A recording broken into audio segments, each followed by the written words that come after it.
El más aparatoso de los invasores del cuerpo de una madre es el de sus propios hijos. Se tienen que producir una serie de procesos casi milagrosos para que el cuerpo no rechace al feto como si fuera un virus.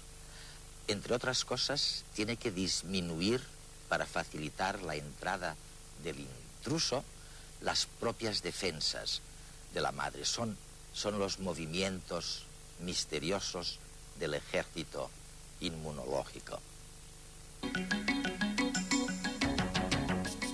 Rolf Zinkernagel es director del Instituto de Inmunología Experimental de Zúrich. En 1996 recibió el Premio Nobel de Medicina por sus descubrimientos acerca del funcionamiento del sistema inmunológico. Rolf, este es un programa sobre la guerra, una guerra cruel, que es la que sucede en nuestro interior. Y tú, como uno de los inmunólogos más prestigiosos del mundo, ¿tú encuentras algún parecido en esta batalla con lo que Darwin llamó la supervivencia del más fuerte, de lo que ocurre en el mundo exterior? Quiero decir, ¿es más cruel la guerra que se libra en el exterior que la del interior nuestro? No, yo creo que son muy comparables. Y sobre el principio de Darwin, tengo que decir que no hay una parte que gane claramente. Siempre el final siempre está equilibrado. Y creo que en la batalla de la defensa inmunológica contra las infecciones que nos invaden, siempre hay un equilibrio.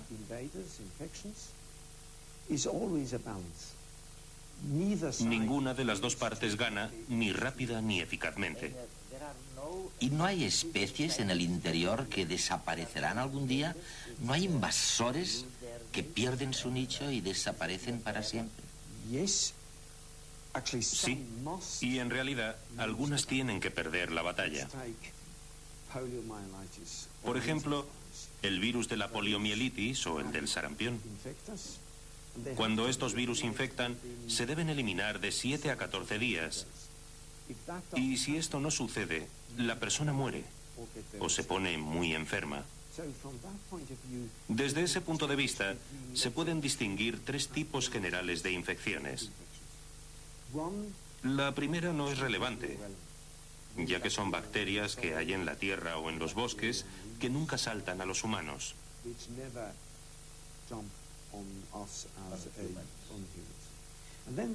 La segunda categoría son las bacterias de, por ejemplo, nuestros intestinos, el delgado y el grueso. Hay millones, en realidad hay millones de bacterias en cada gramo de contenido.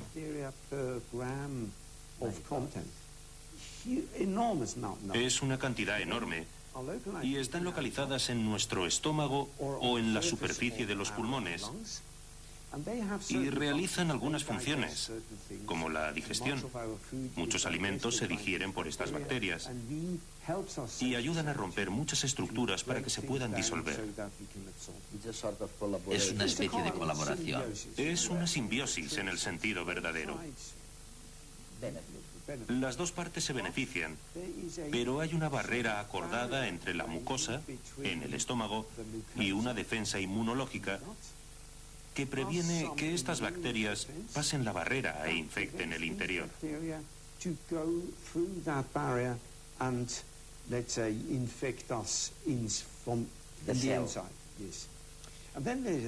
Y luego hay una tercera categoría de bacterias que provocan infecciones patógenas.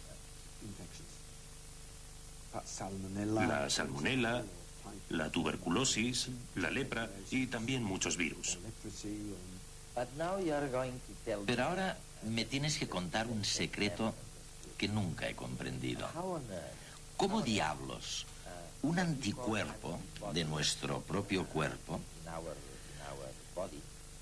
puede reconocer un antígeno, lo llamáis antígeno, que nos está invadiendo, que entra en el cuerpo?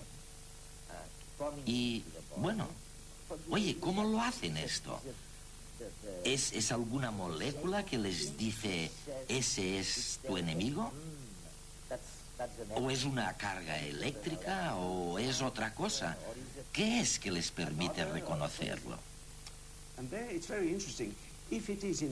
Esto es muy interesante, ya que solo cuando las bacterias o los virus alcanzan nódulos linfáticos o el bazo, entonces comienza la respuesta inmunológica. Si los virus o la bacteria se mantiene fuera de los nódulos linfáticos o el bazo, que son los órganos esenciales donde comienza la reacción inmunológica, entonces no sucede nada. La segunda condición es que los virus o las bacterias, los invasores, deben tener estructuras, en la superficie o en el interior, que son diferentes a nuestras propias estructuras, ya que el sistema inmunológico no debe atacar a nuestro organismo, sino solo a algo que pueda ser nocivo o causar algún daño. Y entonces, cuando penetra esta estructura, un virus o unas bacterias en el sistema inmunológico y se reconoce como extraña, hay unas células llamadas células B que tienen que ponerse en marcha. El funcionamiento del sistema inmunológico, el ejército que nos defiende de las amenazas externas, es sorprendente. Una partícula extraña, una bacteria, un hongo, un virus, supera las barreras físicas de nuestro cuerpo y llega a la sangre. Allí se encuentra con unas células, los fagocitos, que literalmente van comiendo y destruyendo visitantes no deseados. Pero no solo se los comen, sino que algunos de ellos incorporan fragmentos del antígeno invasor en su superficie y viajan por el sistema linfático hasta una comisaría de policía, los ganglios, donde muestran los restos del agresor a otros soldados, los linfocitos T. Las células T inmediatamente envían unas señales químicas para que acudan sus superiores, los linfocitos B. Estos estudiarán los antígenos y diseñarán millones de moléculas llamadas anticuerpos que viajarán por todo el torrente sanguíneo uniéndose específicamente a los agentes agresores. De esta forma, los invasores son más fácilmente reconocibles y destruidos por macrófagos y un nuevo tipo de linfocitos T. Además, todos estos anticuerpos se quedarán en la sangre de forma que si en un futuro el agresor se atreve a entrar otra vez, será comido de forma inmediata por los soldados linfocitos T. Esta es solo una simplificación de la enorme cantidad de partículas y mecanismos, algunos de ellos todavía desconocidos, que intervienen en la defensa de nuestro cuerpo. Intentar descifrar parte de este misterio es lo que llevó a Rolf Zinkernagel y Peter Doherty a recibir el Premio Nobel de Medicina en 1996. Ya se sabía que los linfocitos T no solo reconocen invasores extraños, sino también las células del propio cuerpo que hayan sido infectadas, ya que entonces expresan proteínas atípicas en su superficie. Pero el gran descubrimiento de ambos científicos fue demostrar que los linfocitos debían también identificar la célula como propia. Es decir, que nuestros soldados luchan solo por salvar a nuestras células. Infectando ratones con un virus, observaron que los linfocitos T que había generado un ratón luchaban contra sus células infectadas, pero no contra las de otro ratón con la misma infección. El sistema inmunológico es tan específico que parece como si tuviera algún tipo de conciencia. Sin duda, significa una obra de nanotecnología más compleja que cualquiera de nuestras creaciones artificiales. ¿Y qué pasa con las famosas células T? La diferencia entre estas células que producen anticuerpos, llamadas células B, comparadas con las células T, o también llamadas linfocitos T, es que las células B liberan la molécula de reconocimiento que denominamos anticuerpo. La función de las células T es que una vez se han activado pueden emigrar del sistema vascular y pueden ir a órganos infectados como el riñón o el hígado, etc. y eliminar las células infectadas. Tú descubriste, ¿no?, por medio de experimentos con ratones, que los linfocitos T también distinguen a las células del propio organismo. Fue este uno de los motivos por los que te dieron el premio Nobel, ¿no? ¿Cuál fue el experimento? Analizamos las respuestas inmunológicas de diferentes familias de ratones, la actividad tóxica de los linfocitos T, de las llamadas células asesinas T, contra las células infectadas. Y lo que hallamos es que si tenemos los ratones A, B, C y D y testamos los respectivos linfocitos T de estos ratones después de la inmunización, encontramos que, por ejemplo, los del ratón B solo eran capaces de matar los tejidos de su propio cuerpo que nosotros habíamos infectado de forma artificial.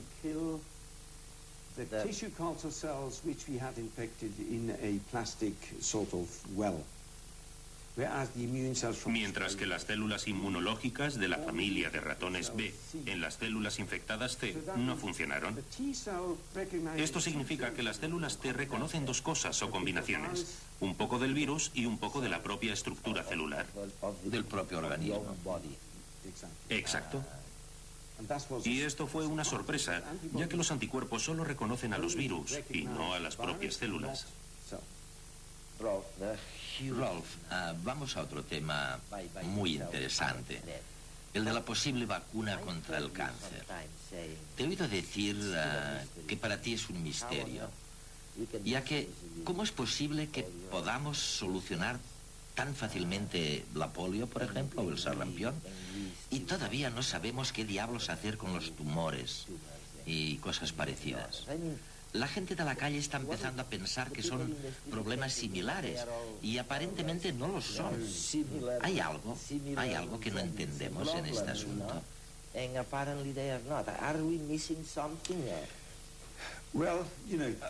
Hay varios niveles de respuestas, pero creo que la más cabal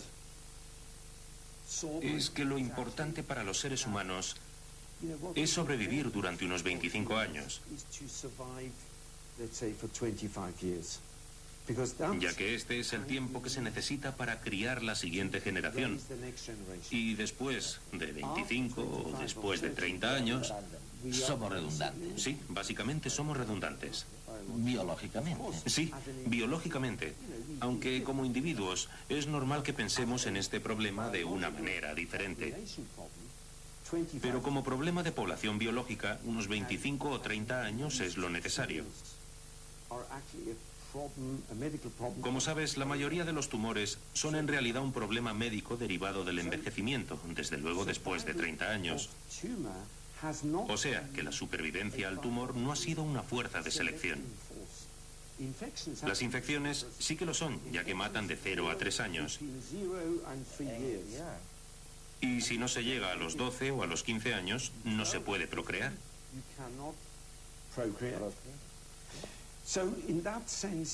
De esa manera, es comprensible que algunos tumores, como los sarcomas o carcinomas, no estén en el centro de interés del sistema inmunológico, ya que este sistema ha evolucionado para solucionar grandes infecciones. Ahora, la pregunta es, ¿podemos utilizar lo que sabemos del sistema inmunológico para de todas formas aplicarlo a los tumores? Las vacunas consisten en simular una infección para presentar un agente patógeno al sistema inmunitario, de manera que éste ya lo conozca y esté preparado para dirigir rápidamente un ataque específico contra él si se produce una infección real. Una vacuna puede estar constituida por el agente patógeno entero, atenuado o muerto, o tan solo por una parte de él, puesto que lo que reconoce el sistema inmunitario son componentes de su superficie, que se denominan antígenos. En ocasiones, estos antígenos cambian constantemente. Es el caso de algunos virus, como el de la gripe, que con una tasa de mutación elevada obligan a renovar cada año las vacunas para que sean efectivas frente a la versión más reciente del virus. Es también el caso del virus del SIDA, que además infecta células específicas del sistema inmunitario, lo que dificulta la tarea de encontrar una inmunoterapia efectiva e inocua a la vez. Otro campo en el que se han puesto grandes esperanzas es el de las vacunas contra el cáncer. Aunque Aunque una vacuna sirve tradicionalmente para prevenir una enfermedad, el descubrimiento de que las células tumorales poseen moléculas que no están presentes en las células normales y que son reconocidas como antígenos por el sistema inmunitario, permite pensar en una inmunoterapia contra el cáncer. Una de las estrategias más utilizadas es estimular unas células específicas de nuestro sistema de defensa, llamadas células dendríticas, para que identifiquen los antígenos de las células tumorales y actúen contra ellas. En este caso, las vacunas estarían compuestas de células dendríticas, extraídas del mismo paciente y tratadas en el laboratorio para llevar a cabo esta función. Otra estrategia se basa en técnicas de ingeniería genética. Consiste en modificar el contenido genético de un virus no patógeno en el hombre. Una vez inyectado en el paciente, el virus se adentra en el núcleo de las células tumorales, mezcla el material genético que lleva con el de la propia célula y activa un proceso de destrucción de la célula tumoral, como si de un caballo de Troya se tratara. Aunque todavía no se comprende cómo actúa el sistema inmune contra el cáncer y por qué algunas veces no consigue frenarlo, estas vacunas podrían, de momento, completar los tratamientos oncológicos convencionales: cirugía, quimio y radioterapia. En el futuro, sin embargo, no es imposible pensar en la vacunación preventiva de sujetos genéticamente predispuestos. En tus investigaciones, ya sé que esto no te gusta nada decirlo, pero si se te preguntara, o por la noche cuando te vas a dormir, reflexionaras con tu almohada, en los próximos 10 o 15 años, ¿qué enfermedades estarán próximas a desaparecer? ¿O recibirán un duro golpe, como ha sucedido con la viruela u otras, si es que hay alguna? Hay muy pocas que controlaremos exclusivamente por medios inmunológicos, por las vacunas clásicas.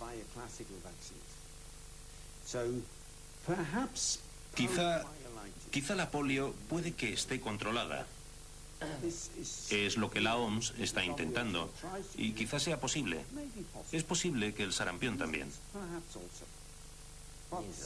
Pero otras, como la gripe o el HIV, La hepatitis.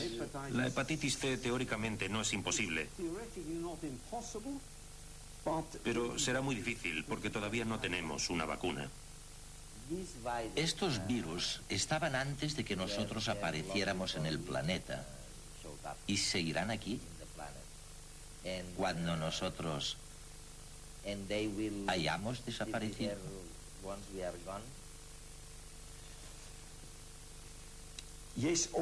Sí, todos estos de los que estamos hablando. Quizá no esté la variedad de HIV que existe ahora en los humanos, pero hay un virus muy parecido en los monos, el llamado SIV, y hay virus similares en otras especies. Es posible que los virus específicamente humanos desaparezcan con la humanidad. Pero habrá muchos similares, y si la humanidad se volviera a desarrollar, podrían saltar de nuevo a los humanos. De manera que esta cuestión tan difícil... Bueno, por ejemplo, ahora se habla de si la viruela de los monos, es decir, la viruela que existe en los monos, puede volver a saltar a los humanos. Y teóricamente no es imposible. Aunque no es un proceso fácil, ya que la adaptación de la viruela a los monos es muy difícil. Es decir, solo una mutación no será suficiente. Tendrán que acumularse varias mutaciones para hacer esto posible. O sea que de cara al futuro tendremos esta mezcla de vacunas y fármacos. Y otra cosa que tú también has mencionado, una buena dieta, no consumir alcohol, no fumar y hacer ejercicio. Bueno, ya sabes que mi argumento es el siguiente. Si analizamos los grandes problemas médicos, que son un gran gasto público, y nos preguntamos de una forma muy general, ¿cómo podemos reducirlos? Creo que las vacunas han tenido un gran éxito. También los antibióticos han tenido mucho, pero las enfermedades cardiovasculares, los problemas tumorales y todas las enfermedades degenerativas crónicas no se pueden tratar con antibióticos ni tampoco con vacunas.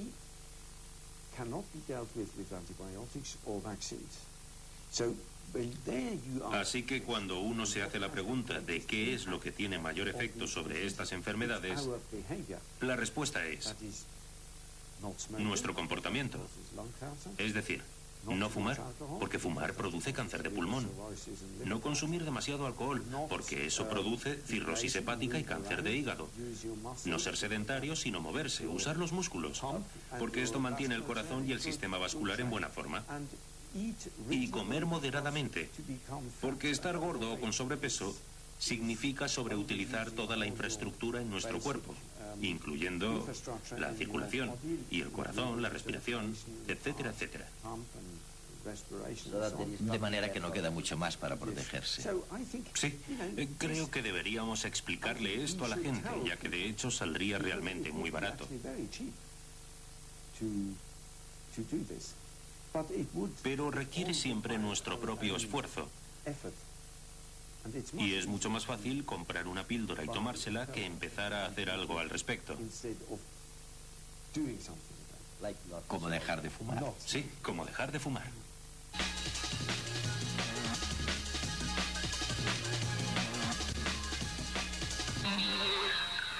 ¿Cómo se transmiten las bacterias la información entre ellas? Se trata de una pregunta crucial para entender su funcionamiento y así poder combatir las infecciones bacterianas. Un equipo de Barcelona ha encontrado algunas claves sobre la transmisión de información genética. Un equipo de expertos de Barcelona ha dado un paso adelante en el conocimiento de la transmisión de información genética entre bacterias. Los investigadores han detectado e identificado la estructura molecular de una proteína clave implicada en este proceso. Se trata de la relaxasa. A diferencia de los humanos y los organismos superiores, las bacterias son capaces de intercambiar fragmentos de ADN entre ellas, lo que las ayuda a evolucionar y adaptarse rápidamente. Esta ventaja representa un grave peligro para la salud humana, ya que como consecuencia de esta capacidad desarrollan mutaciones y crean resistencias a los antibióticos. Los científicos del CSIC han desvelado la estructura atómica de esta proteína, así como se une al ADN y lo corta. Recién salidas de las piscifactorías gallegas, acaban de llegar a los mercados las primeras remesas de besugos criados en cautividad. Han sido 8 años de estudios y experimentos, pero finalmente la acuicultura ha dado un nuevo paso adelante en la cría de especies en granjas marinas. Se trata de la primera vez que esta especie se crea y se cría en piscifactorías. Ha sido en La Coruña, donde tras 8 años de investigaciones han conseguido producir la primera generación de besugos en cautividad. El proceso se inició hace 4 años con la eclosión de más de 240.000 huevos de 1 milímetro de diámetro. Los alevines han crecido y se han desarrollado en el recinto de engorde hasta alcanzar su peso adulto, 1 kilo aproximadamente. En libertad, estos peces viven a una profundidad de entre 200 y 500 metros y se alimentan de moluscos y crustáceos. Viven una media de 15 años y pueden alcanzar el medio metro de longitud. La calidad de los productos criados depende de las condiciones ambientales y del tipo de alimentación recibida. Seguridad y estabilidad son las dos características imprescindibles para disfrutar de unas buenas autopistas. Su mantenimiento es caro y pese a los avances técnicos aún se realiza de forma manual. En Arkansas acaban de idear un vehículo que permitirá chequear las vías rápidas con mayor facilidad y eficacia. En la actualidad, la revisión de las autopistas se basa en la observación humana. Los operarios que se encargan de esta tarea rastrean los puntos negros de los carriles. Este proceso es lento y poco viable. Para evitar problemas y aumentar la efectividad, en la Universidad de Arkansas han ideado un vehículo totalmente automatizado que detecta todo tipo de grietas y tensiones superficiales de cualquier tamaño. El automóvil opera a gran velocidad y bajo condiciones meteorológicas muy diversas. De hecho, puede recoger y analizar datos con una resolución de hasta 1 milímetro a 120 kilómetros por hora. Y es operativo de día y de noche. El sistema informático, a la vez que fotografía las grietas del pavimento, las clasifica. y almacena toda la información en una base de datos central. Si Mozart levantara la cabeza, no daría crédito al uso que se hace de sus composiciones. Y es que acaba de hacerse público un estudio donde se demuestra científicamente que escuchar música 20 minutos al día alivia los dolores crónicos que generan enfermedades como la artrosis. La investigación se ha realizado en Florida con un grupo de personas mayores de 65 años aquejadas de artrosis. Algunos de ellos escucharon cada día durante 20 minutos una pieza de Mozart a lo largo de 14 días seguidos, mientras otros se dedicaban a descansar. Los resultados de la investigación demuestran que a las personas que escucharon música se les redujeron los dolores articulares a la mitad, mientras que los voluntarios del grupo que no escuchó música no experimentaron ninguna mejora sustancial. Según los encargados de la investigación, el efecto positivo de la música se debe a que el organismo, al escuchar las notas, libera endorfinas, sustancias que producen bienestar y reducen los estados dolorosos. El año que viene entrará en funcionamiento un gigantesco observatorio dedicado a analizar los rayos cósmicos que chocan con la atmósfera terrestre. La instalación estará situada en la Pampa Argentina y rastreará una superficie superior a los 3.000 kilómetros cuadrados. El complejo contará con más de 1.600 detectores, por lo que será la red astronómica más grande del mundo. En su construcción participan 14 países, incluida España. El observatorio estará dedicado a estudiar la lluvia de partículas producidas por rayos cósmicos ultraenergéticos que inciden sobre las capas altas de la atmósfera. Su análisis representa una gran oportunidad para descubrir los mecanismos ocultos que rigen el universo. Estos rayos son partículas del espacio exterior que continuamente bombardean la Tierra. Los físicos quieren averiguar cómo la naturaleza es capaz de acelerar estas partículas, dotándolas de una energía mucho mayor que la que se consigue en los aceleradores terrestres. Según las previsiones, se registrarán unos 30 rayos cósmicos al año.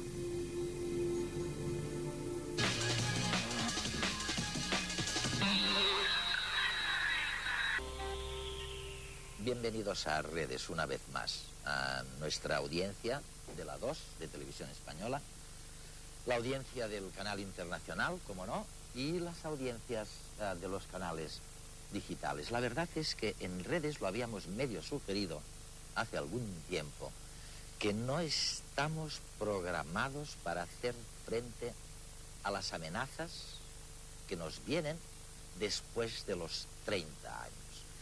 Y es que el organismo se ha cuidado, el sistema inmunológico, se ha cuidado evolutivamente de prepararnos para defendernos contra viento y marea hasta los 30 años.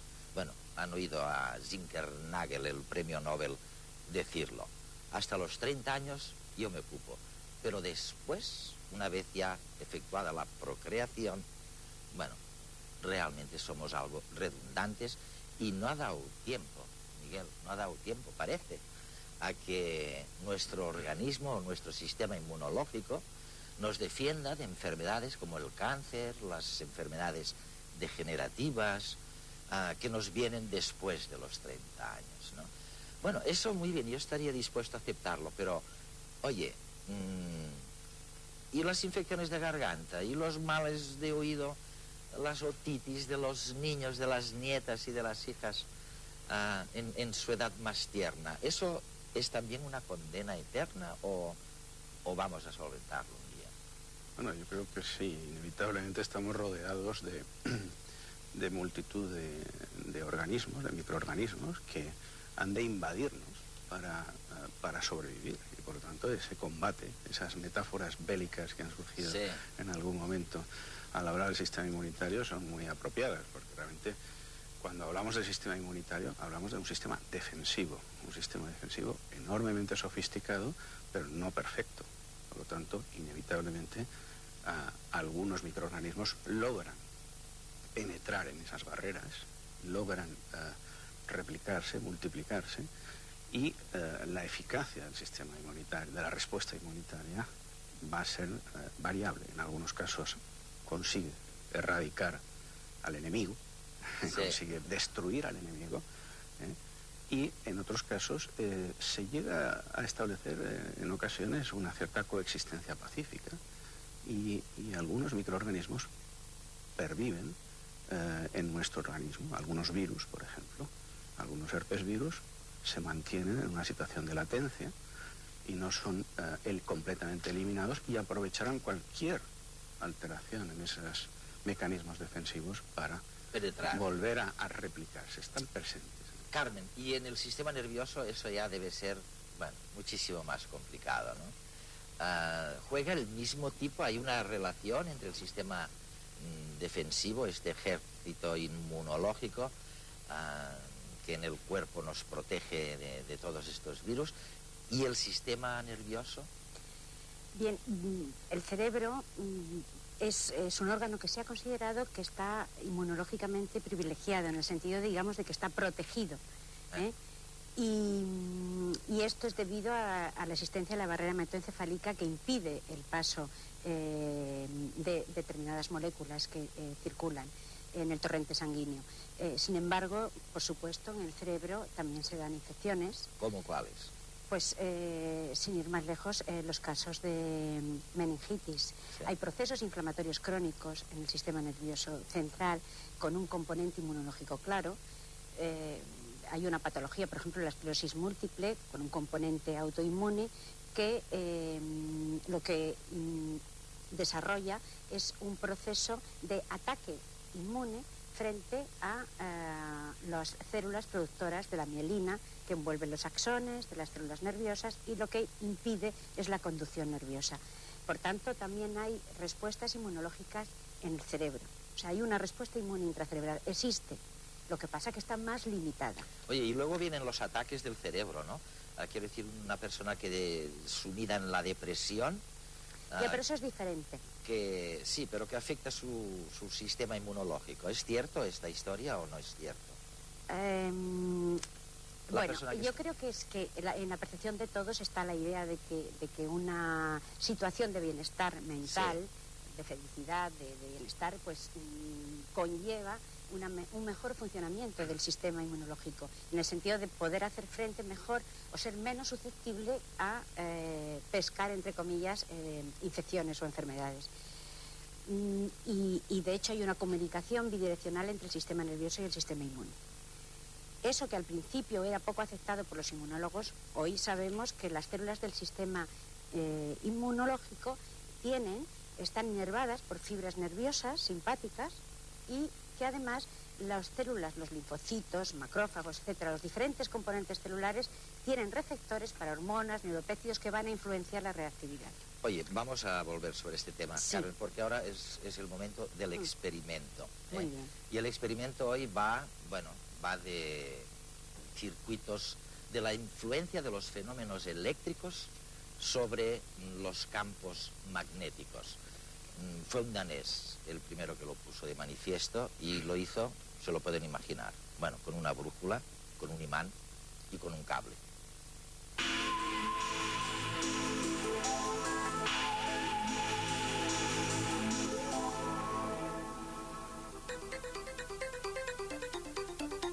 Las fuerzas eléctricas y las fuerzas magnéticas están relacionadas, forman parte de un rompecabezas que muchos intentaron encajar. Pero no fue hasta 1820 cuando se consiguió. Electricidad y magnetismo estaban separados hasta que llegó Ørsted. ¿Cómo afectan las corrientes eléctricas a los campos magnéticos? Vamos a verlo. Ørsted fue el primero que estableció una relación entre los fenómenos eléctricos y magnéticos. Y lo hizo utilizando básicamente lo que tenemos aquí, una pila, una brújula y un cable. Vamos a conectar el cable a la pila. Cuando cierre el circuito, vamos a ver cómo la aguja de la brújula, que está indicando al norte, va a cambiar de dirección. Si invierto el sentido de la corriente, vamos a ver cómo la aguja de la brújula invierte el sentido respecto al anterior y ahora señala a la izquierda. Y ahora vamos a ver qué pasa si nosotros cerramos la corriente con una ida y vuelta. Es decir, ahora la corriente viene para aquí, regresa, de manera que la corriente total es cero. Como vemos, lo que sucede es que no se mueve la aguja de la brújula. Si acercamos una pila a una brújula, no pasa nada. La aguja no se mueve. Son las corrientes las que producen una orientación en los campos magnéticos. Tras los experimentos de Oersted, empezados en 1807, pero no presentados con éxito hasta 1820 en la Asamblea, empezó una nueva era, la de la electricidad. Vamos a ver. Vamos a intentar saber en virtud de qué mecanismos los anticuerpos de nuestro cuerpo distinguen al enemigo, a los antigen que llamáis, ¿no? ¿Qué caray pasa para que alguien ahí dentro descubra, identifique a un antigen que viene contra ti? Oye, hay señales magnéticas, acabamos de ver el experimento, hay señales biológicas, es que tienen una pinta que se ve que son invasores. ¿Qué es lo que pasa, Miguel? Bueno, digamos, dentro de los elementos de sofisticación del sistema inmunitario, precisamente está el disponer de sensores, de mecanismos que diferencien el posible patógeno frente al que hay que reaccionar de las estructuras propias. Y esto el sistema inmunitario lo hace no solo con los anticuerpos, existen una batería, una amplia gama de sensores, de receptores que están en la superficie de las células y que son los que van en un momento determinado, cuando detectan, cuando interaccionan, se establece una interacción molecular con un elemento potencialmente patógeno, activan a esas células y empieza a ponerse en marcha el proceso. Y eso lo hace el sistema inmunitario a dos niveles. Un primer nivel es que actúa como primera barrera defensiva. Hay que pensar que cualquier ejército tiene fuerzas de choque. La primera barrera defensiva utiliza receptores, que no son los anticuerpos, que es lo que más conocemos de todo el sistema. Utiliza receptores que están presentes en cierto tipo de células listas para operar y combatir al patógeno. Y esos receptores lo que detectan están evolutivamente, han aparecido, y lo que van a ser es receptores que van a detectar patrones moleculares compartidos por microorganismos diferentes. De manera que son sistemas de reconocimiento relativamente groseros, pero sin duda respetan a los elementos propios. Solo reaccionan frente a moléculas presentes en ciertos patógenos, patrones moleculares.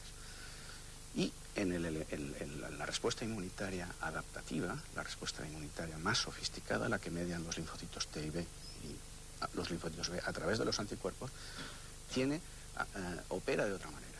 Opera generando una enorme diversidad, millones de estructuras moleculares diferentes. Los anticuerpos son que en un momento determinado van también a interaccionar con elementos del patógeno. Es lo que decía Jim Kernagel cuando decía, oye, hasta que no llegan estos invasores a los ganglios linfáticos o al bazo, no se desencadena la respuesta masiva y es así, ¿no, Carmen?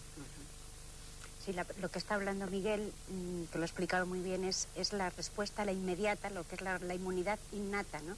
Sí. Que hablamos que es la primera línea de defensa frente a un ataque, frente a un patógeno. Y esto es lo primero que ocurre.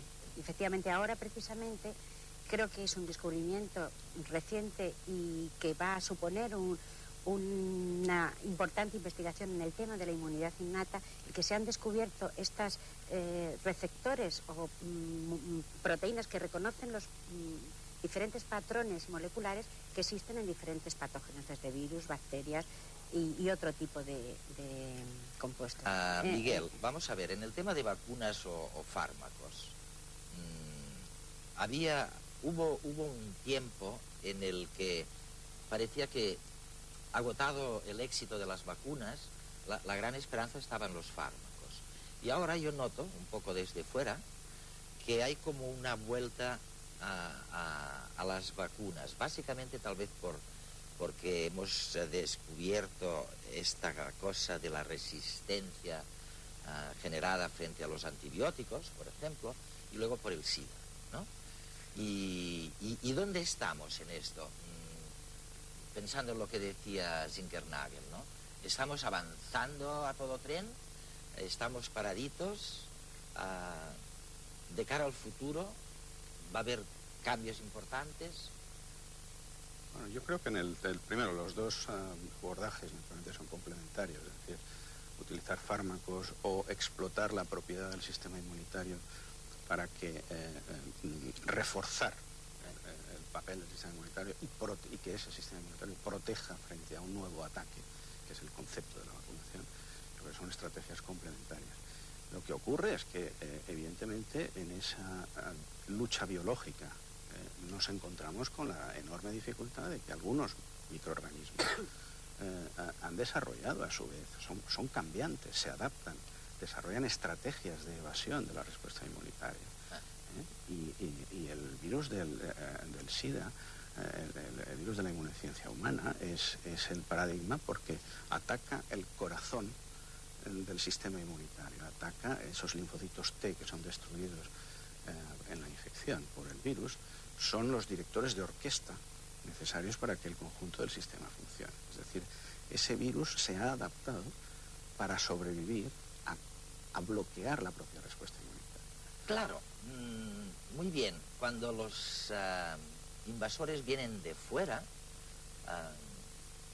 podemos reconocer, podemos intentar defendernos, pero ¿qué pasa, caray, cuando los ataques vienen de dentro, ¿no? Y quiero que veáis un reportaje sobre este tema.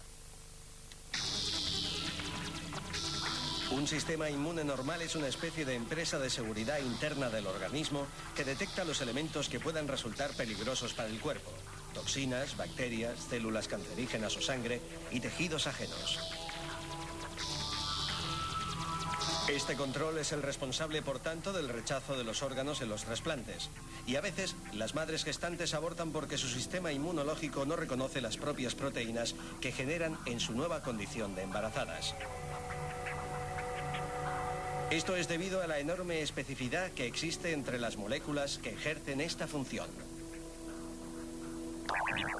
En ocasiones incluso el sistema se ha tomado demasiado en serio su trabajo y se generan alergias, que son respuestas exageradas a partículas inofensivas para el organismo, como los granos de polen, los ácaros del polvo o incluso algunos alimentos, medicación y picaduras de insectos. No se ha determinado la razón por la cual algunas sustancias desencadenan alergias y otras no, ni por qué solo determinadas personas las padecen. Lo que sí se ha observado es que la vida en los países más ricos puede ser responsable de la incidencia creciente con que se dan estos trastornos. Los niños crecen en ausencia de focos de infección, lo que les hace más débiles frente a agentes alérgenos procedentes de la falta de ventilación y del uso de la calefacción, por ejemplo. En cambio, en países en donde las condiciones de higiene y salud pública son peores, los niños son menos propensos a las alergias. Se cree que los bebés en sus primeros meses de vida deben luchar contra tantas agresiones reales que más tarde no tienen capacidad para producir reacciones innecesarias. Pero en ocasiones las víctimas de este equívoco no se hallan en el ambiente, sino que están en nuestro interior. Cuando una persona tiene un trastorno autoinmune, el sistema de seguridad se vuelve loco y ataca determinados órganos de nuestro propio cuerpo. Se produce, por tanto, la destrucción de los tejidos afectados, generándose alteraciones que pueden llegar a ser muy graves. Veamos algunas de las más comunes.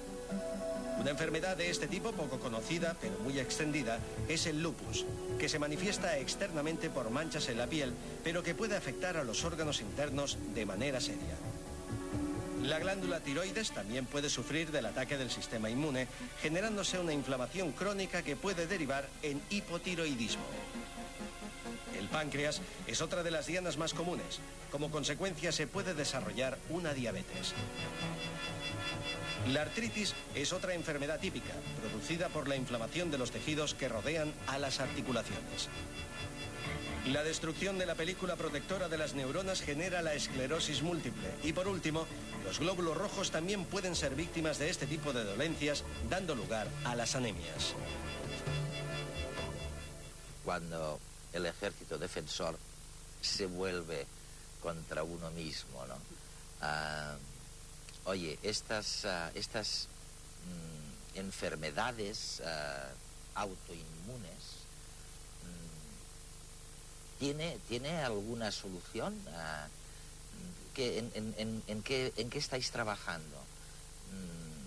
Muy bien, las alergias, nos explican, es probablemente un desconocimiento del sistema, causas que no se conocían, pero la esclerosis múltiple... Vamos, yo pienso que, en primer lugar, las causas de por qué el sistema inmune empieza a atacar a uno mismo, pues no se conocen, eso para empezar, y ahí se manejan diferentes etiologías. Incluso hay etiologías que implican a virus o incluso agentes ambientales que han estado en el medio ambiente y sujetos en una determinada edad juvenil o infantil, han estado expuestos a estos virus, por ejemplo, y luego quedan latentes y al pasar el tiempo se desarrollan una respuesta inmune exacerbada frente a ese antígeno viral, pero también frente a antígenos propios. Es curioso esa historia de, por un lado, la permanencia, ¿no?, allí escondidito del antígeno, del virus. Escapa a todos los filtros. Exacto. Y luego la otra cosa es, cuando pensamos en las vacunas, la vacuna presupone que alguien tiene memoria para que aquello dure durante años, ¿no? ¿Es cierto esto? O sea, sí, bueno, el término memoria efectivamente también es un término clásico que utilizamos en inmunología para definir una serie de procesos complejos, pero que esencialmente lo que hay detrás es que tras un primer contacto con el elemento antigénico, con el antígeno, en el propio desarrollo de la respuesta que lleva a la activación de los linfocitos T, de los linfocitos B, algunas de esas células quedan en un momento determinado. El sistema en conjunto queda marcado, queda preparado para responder más eficazmente, más rápidamente a un nuevo contacto con el mismo elemento. Esto es lo que tradicionalmente llamamos memoria. ¿Y eso pervive? Y eso, en algunos casos, pervive mejor que en otros. Es decir, no todos los antígenos estimulan el desarrollo de la memoria del sistema de igual manera, y precisamente uno de los retos, entre otros, cuando se intenta diseñar una vacuna, es decir, mirar de toda la estructura compleja de un microorganismo cuál es el elemento frente al que hay que atacar, ¿no? La idea es buena, pero la idea es excelente, pero hay que mejorar. Las técnicas. ¿Habéis oído hablar de la cuestión? La cuestión es, un concurso que tenemos con nuestra audiencia. Le vamos a dar un mes más de vida porque habíamos recibido más cartas de las que esperábamos. La cuestión es una pregunta que hacemos a toda nuestra audiencia para que nos sugieran cuál es el mayor descubrimiento científico de la historia.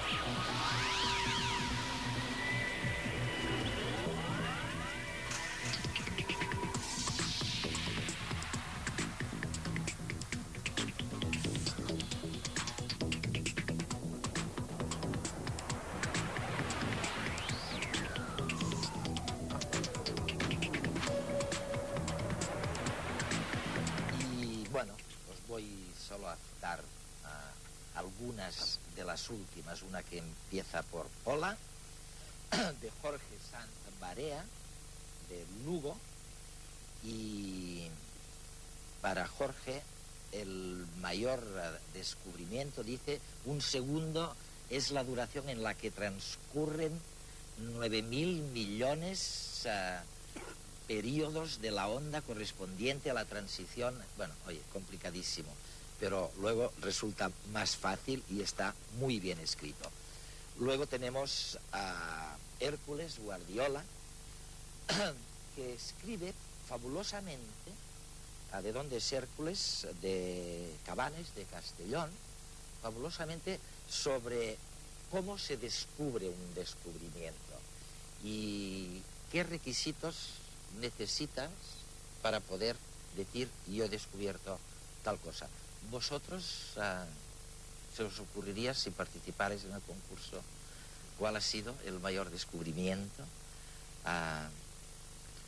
de la historia? Habla tú primero. No, a mí me resulta muy difícil. Quiero decir, Jera, para mí la ciencia es un proceso de sumatorio, es un proceso en el que muchos